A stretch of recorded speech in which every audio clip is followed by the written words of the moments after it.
Hi, this is Scott, Kilo Sierra 6, Delta Alpha Yankee, and we're finally here.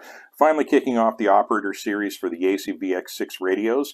If you're familiar with the Operator Series videos that I did for the FT65 and the FT4X, the intent is the same here with the VX6.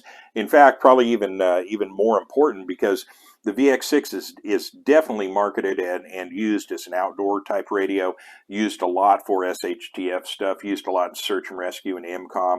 A lot of field work done with this radio. So being able to operate the radio in the field and being able to operate things that a lot of people tend to rely on computers for, being able to carry out those functions in the field is critically important with this radio.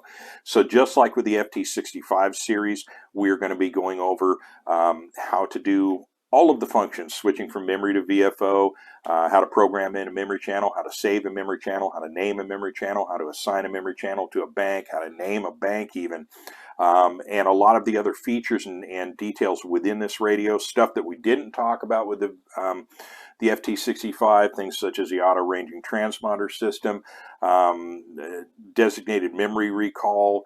There's a lot of stuff with this, and there's the whole element of this being able to receive shortwave. And given that this is an SHTF radio, the ability to receive shortwave with this radio is amazing.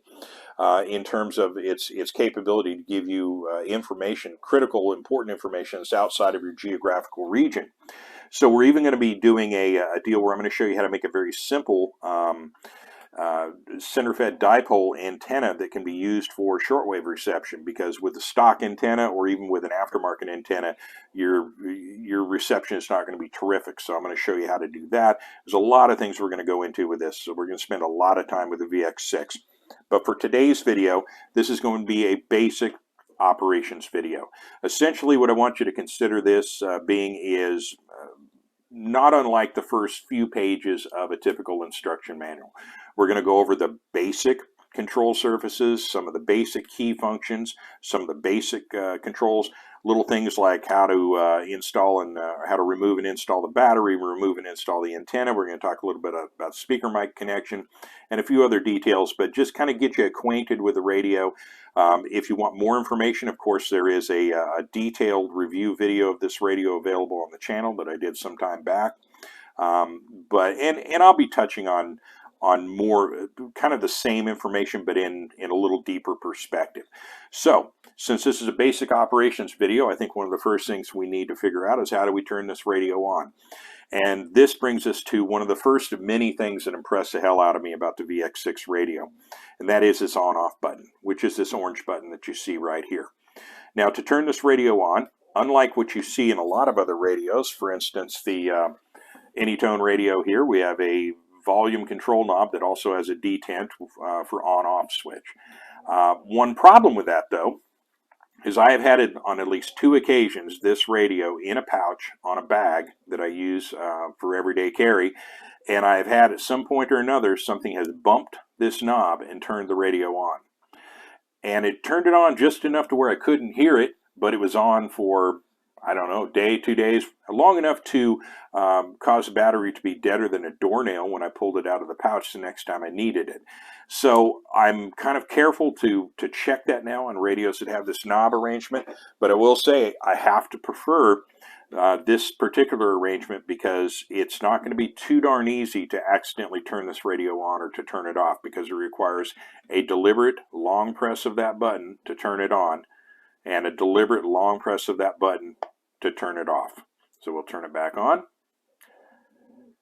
Now, moving from there up to our volume and channel control knobs. This is another departure from what you are used to seeing. We have a stacked volume and channel control knob.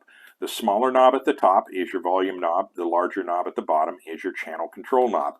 One thing I particularly like about the volume control knob on here is, I mentioned earlier about brushing the knob on that Anytone radio that I had. This one I'm just lightly brushing my finger on here and nothing's moving. Now we look at the same thing with the Anytone, and I run my finger along with the same amount of tension and that knob's going back and forth, up and down, and the volume's going up and down.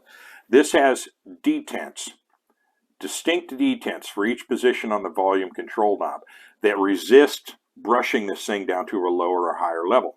Love it. Channel control knobs, same thing. We've got detents for all of those. Nothing particularly earth-shattering there, but I like how the use of the stacked volume and channel control knobs clears up some real estate at the center of the radio to do another really super awesome thing. And that relates to this little threaded port right here. What this threaded port is this is your speaker mic port. Now most radios, as I'm sure you're aware, have speaker mic ports on the side of the radio. In some cases, they're screwed down. In some cases, you just have a little friction fit rubber plug that you pop out and then you plug in. Now, if it's an IP67 radio, one of the problems in doing so is the second you pop that gasket open, the radio is no longer IP67. And what we mean by IP67 is submersible to a depth of 1 meter for up to 30 minutes with no water intrusion. That is what the VX-6 is. This radio is not as IP54 splash resistant, but I have a couple of IP67 radios that have a cover that has a screw that goes in to secure it in place. But once you take that cover off and put a speaker mic in, no longer water resistant. And another problem with speaker mic plug sets that go into the side of the radio is they'll create basically a standoff of anywhere from 1/2 inch to a 3/4 of an inch out to accommodate that angled plug plus the cabling coming off of it. And when you go to insert this radio into a pouch, it can be a little bit of a tricky proposition. I have a video in and of itself on how to do this with our radio pouches, where you got to kind of turn at an angle and press in, then turn back out. It's doable, but it's a little bit of a minor gripe. I don't really care for that, but it's about the only way you can do it. This radio, because the speaker mic port is at the top, getting this thing in and out of the pouch with the speaker mic on it is a breeze. Now, I mentioned threaded port. Notice that rubber right there. This is gasketed. With the speaker mics available for the VX-6, I'll point out something real quick if you haven't figured it out yourself yet. This is a speaker mic for a Yaesu FT60, FT70, FT3, FT5 radio. This is a speaker mic connection for a VX-6. If you notice the difference, this looks longer, right? Well, it's longer because it has this threaded area right here. This is designed to thread into that port. And in doing so, it does a couple of things for you. One, it keeps the speaker mic held in position and it's not going to get accidentally pulled out. It's not going to work its way loose. Or like for those of you familiar with the FT60, it likes to pop out just enough to hotkey your radio, and you don't know it. So you got an open mic condition just because it pops out just a little bit, and it does it kind of all on its own. It's a real problem that I don't care for in the FT60. But with the VX-6, let me show you how to insert this, and there's a couple of ways you can do this. One of them is you just hold the radio up high and let the speaker mic dangle. I can't really catch that on camera, so I'm going to use the alternative method. I'm going to turn the radio off, and I'm going to take the antenna off. This is a minor pain in the butt, but it's well worth it. Because what you have to do is you insert the speaker mic and you need to press in slightly, and then I find it easier to turn the radio and hold the speaker mic connection in place, and then there we go. It's threaded down. So now it's locked into place. It is not going to pop out on its own because it's threaded in and it's gasketed. We retain our IP67 capability with the speaker mic installed, and that gives us an excellent radio system. And in this case, I'll show you, this is the MH73 Alpha Bravo microphone. This speaker mic is also IP67 rated. So you could toss this whole assembly 3 feet into the water, leave it there for 30 minutes, pull it out, and you're going to be good to go. Downside, the speaker mic does not come with a separate earpiece connection or earpiece port, which is a bit of a problem. So as far as noise discipline, this is more confined to, I would use this, for instance, if I was backpacking. I would use this if I was whitewater rafting or doing anything in a maritime environment. This is an excellent little setup. But if you need a speaker mic that does have an earpiece port, and I have other videos explaining why that's kind of important, they do make the SSM17H which has the VX6 speaker mic arrangement with the threads on it. So you can get either way you want to do it. So at this point, I'm going to go ahead and take this off. I'm going to take the antenna off one more time because I want to show you something else here. Not related to the speaker mic, but we're going to get into the antenna now. So turn this off. And then when not in use, you want this, this plug threaded all the way down so that it retains that IP67 rating. So let's talk about the antenna. The antenna is the arrangement that I happen to like. Now, people have different ways of referring to this. From the antenna end, this is an SMA male antenna, but from the radio end, this is an SMA female connection. Now, what this basically means, in the most layman terms, is a center conductor pin, the portion that is most easily damaged in your antenna connection, is on the antenna itself rather than the radio. Now, let's contrast that with the anytone, which has that center conductor pin actually on the radio portion. So if I'm threading an antenna onto this radio and I get something screwed up and I bend that pin over and I start threading it down and at some point it crushes or breaks that pin, this radio is out of commission until I get it sent back and we need to replace this and then have a new piece soldered to the board. Pain in the ass all the way around. That is why I'm extremely careful about putting these antennas on radios of that type. But this radio, the center conductor pin is on the antenna itself rather than the radio. So if I botch that, bend it, break it, or whatever, I'm just out an antenna which is easily replaceable. Now, the antenna itself, this is a factory antenna. This is a tri-band radio. I didn't mention that here, but it's mentioned elsewhere. So it's 2 meter, 1.25 meter, and 70 centimeter. So this is set up to receive all three bands. As a factory antenna, this is an okay antenna. It is good for most of my purposes because I'm able to hit pretty much everything I need to hit with this antenna if I needed to. But I'm here to tell you, and I'm going to be doing a separate video entirely on this antenna, but this is the Diamond SRH320 Alpha. I recently did sit down with my antenna analyzer. I have a Rig Expert AA600, and I tested all of my HT antennas, and I got computer-generated diagrams showing their performance characteristics and what I could expect out of the antenna. And of every aftermarket antenna I tested, none performed as well as this antenna. None. Not a single one. And the performance difference is dramatic. And it's one of those things that you actually will pick up on in terms, not so much in signal report, although if you're trying to get a distant station, they might not know any different. What I'm telling you is in terms of reception. What I'm able to hear with this antenna is vastly different than what I can hear with this. This is just a much more effective antenna. Excellent in every way. Not as durable as I would like, I will say that. But as far as upgrade antennas, and that isn't really the intent of this video, but if you're leaning in that direction, this Diamond SRH320 Alpha is an excellent rig for the, or excellent antenna for this rig. So, moving on to our next area, we have our push to talk button. Nothing real dramatic here. A little smaller than what you normally see on a push to talk button. Ever so slightly smaller, but it's flat. It's not one of the trigger types. It's also not hinged. It's straight in, straight out. So pretty much anywhere on this PTT that you press, you get nothing but solid red meat as far as signal. I like that a lot. So let's go ahead and turn this radio on. I'll show you another interesting little feature. So beneath that, not a heck of a lot more. You just have your Monty button. Now, of course, we know the intent of the Monty button is when you press this button, what it does is remove any applied squelch to the channel that you're currently on or the frequency that you're currently on. And thus, if you have a distant signal, let's say you hear somebody and they're just kind of fluctuating out there, you're catching a little chirp here, there, and everywhere. If you hold the Monty button down, it takes away all of your squelching. You hear nothing but pure signal. So if there's a faint signal out there, you might be able to discern a little bit off of that from pressing that Monty button. But the Monty button also does something I find extremely interesting. It's something I've never encountered in any other radio. There may be another one out there that does this, but I've never seen one, and I wish others would.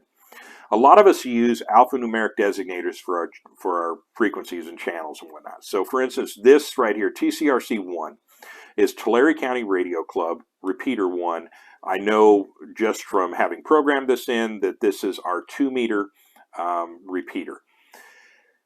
Now, I know what the receive frequency on that repeater is, but early on I had a couple of occasions where people would, rather than, in referring to the repeater, they're not going to call it repeater 1. That's what I call it.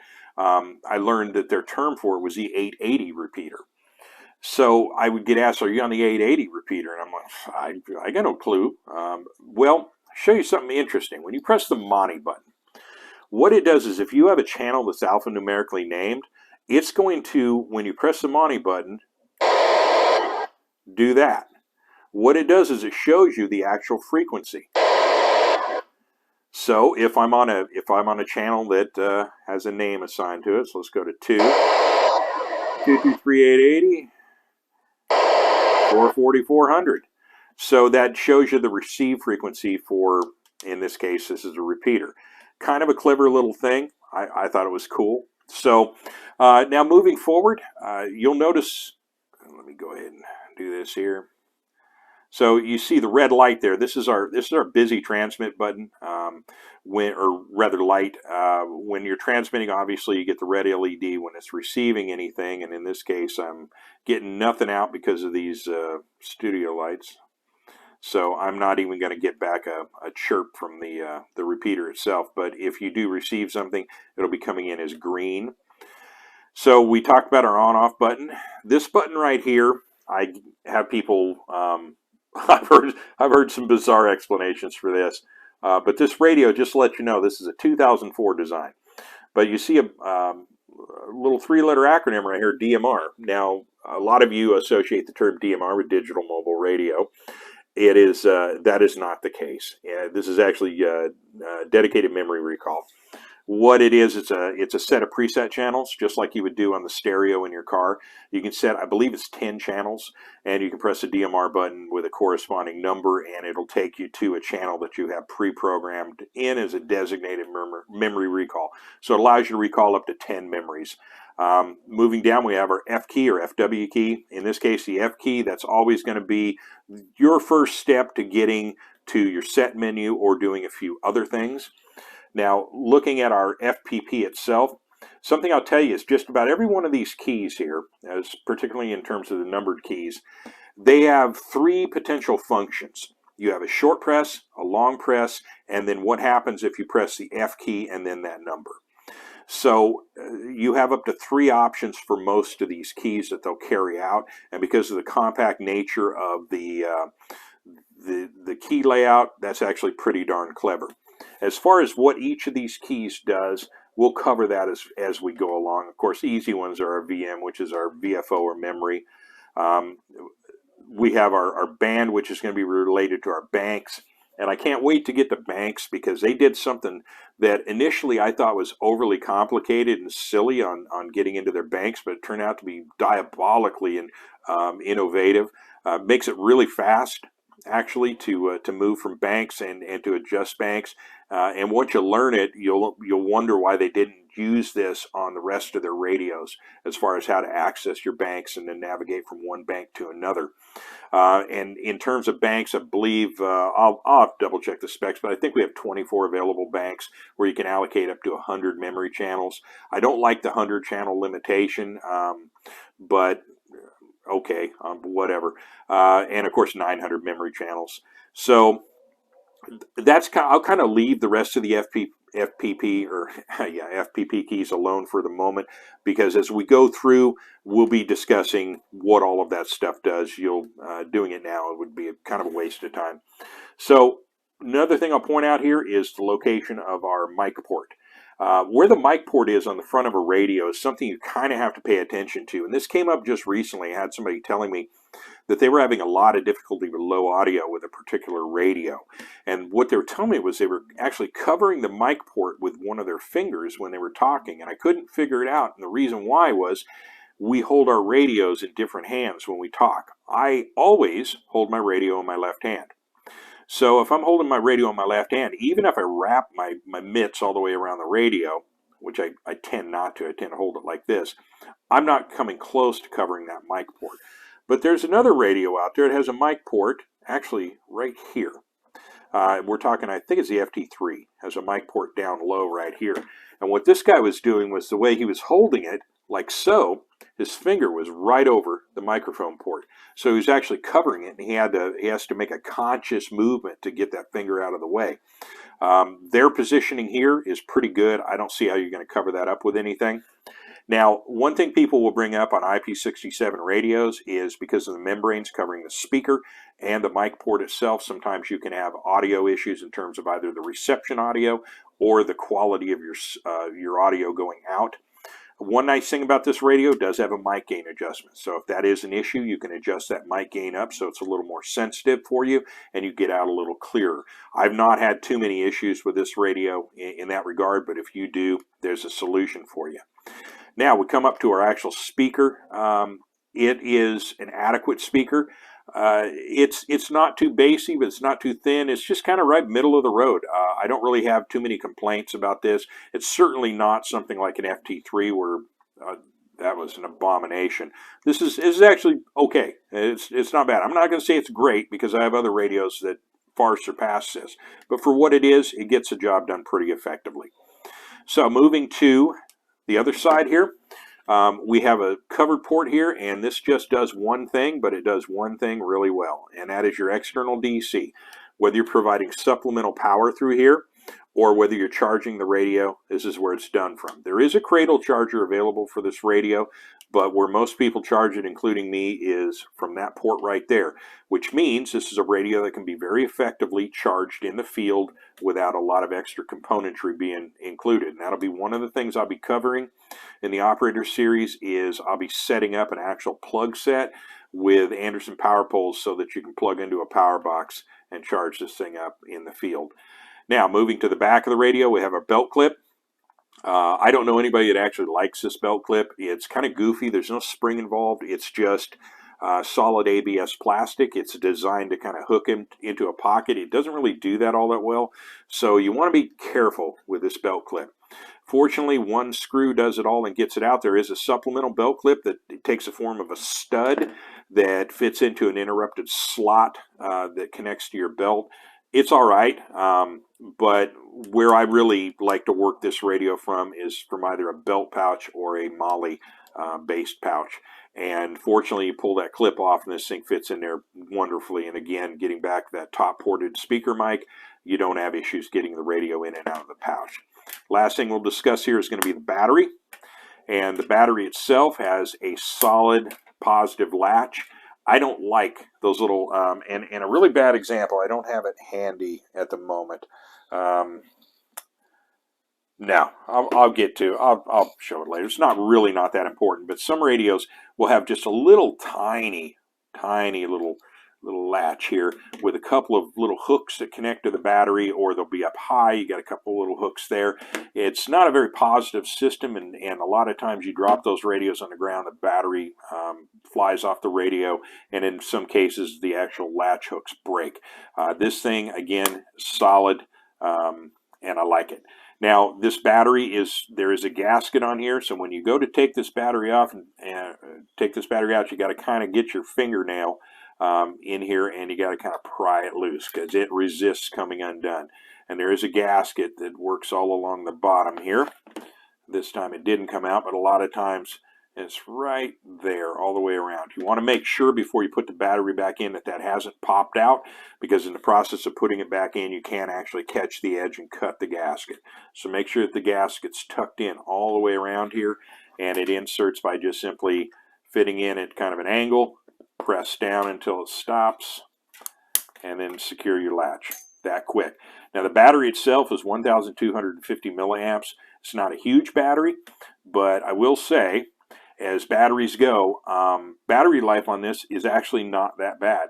I have radios that have larger batteries that don't possess the same battery life that this radio does. I don't really have a lot of complaints in that regard. I always carry a spare battery anyway, and have not yet encountered a situation where this thing let me down. This certainly will outlast my FT70 any day of the week. And I also have an Ocean KGU V9P that this blows the socks off of, and the battery on the KGU V9P is twice as large as this one.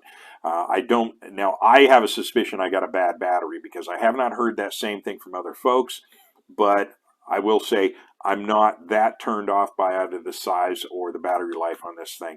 Now, ideally, if I had it my way, this radio would be about 1.5 inches longer, have a much larger battery on it. It would have a much larger FPP surface. It would be dual display. I'm hoping Yaesu is listening, because if they ever discontinue this, they better come out with something that's just like it but improved, because this is filling a niche that not a lot of radios are currently filling out there. To get what this radio does, you're going to need to step up to some much more expensive radios. You're going to need to start thinking Motorola, Hytera, some other stuff to be able to do what this radio is doing for its price. And in comparison to other radios that are selling for about the same price, this thing is absolutely a phenomenal bargain right at the moment. If you don't have one, or if you're on the fence about getting one of these, do not hesitate. There's always a scare every year that they're going to discontinue both the FT60 and the VX6. And we're talking a radio from 2000. Actually, I think the FT60 is 2004. I think this is 2005. But we're talking radios that are getting close to being 20 years old as designs, but they still sell as reliably now as they sold back then. So I really hope that if we hear any kind of a discontinuation notice on either one of these radios, that they have something waiting in the wings that's just as good, or it will be a massive major mistake for Yaesu. But that's not really part of the operator series, is it? So I think at this point we've covered all the basic features and controls on the radio. We'll go ahead and end it at this point, and on the next one we're going to be talking about getting into the set menu and start navigating around and seeing what we have available to us in terms of adjustment. So with that, I will bring it to a close. Thank you for watching and or listening. This is Scott, Kilo Sierra 6, Delta Alpha Yankee in Southwest Visalia, California. Have a wonderful day.